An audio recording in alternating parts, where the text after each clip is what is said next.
గురువారం సద్గురు నమస్కారం చేసుకుంటూ మనకి ఏదో భగవంతుడిని ప్రార్థన చేయాలి అని దానికన్నా ముందు మనం తెలుసుకోవాల్సిన విషయం గురువు గారికి నమస్కారం చేసుకోవాలి. ఏ పూజను ప్రారంభించినా, ఏ కార్యక్రమం ప్రారంభించినా సద్గురు స్మరణ చేసి ఆ రూపాన్ని మన మనసులో లిఖించుకొని మన పూజని ప్రారంభం చేసుకోవాలి.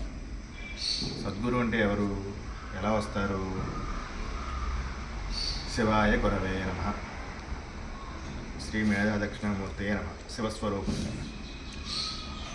శ్రీకృష్ణాయ గోవిందాయ గోపీజనవల్లభాయ అంటూ కృష్ణం వందే జగద్గురు నామస్మరంగా వైష్ణవులు కృష్ణుడిని విష్ణుమూర్తి స్వరూపంగా భావన చేసి శ్రీకృష్ణాయ గోవిందాయ గోపీజనవల్లభాయ అంటూ కృష్ణం వందే జగద్గురు నామస్మరణతో వారిని స్తుతిస్తారు.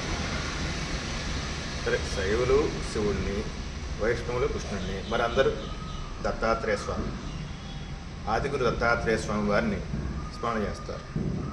జరాజన్మ వినాశాయ దేహశుద్ధికరాయ చ దిగంబర దయామూర్తే దత్తాత్రేయ నమోస్తుతే కర్పూరకాందేహాయ బ్రహ్మమూర్తిధరాయ చ. ఆ విధంగా చెప్తుంది శాస్త్రం.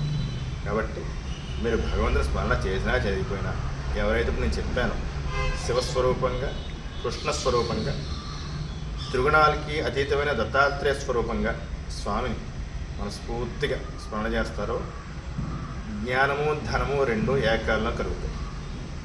శ్రీదత్త శరణం. శుభం.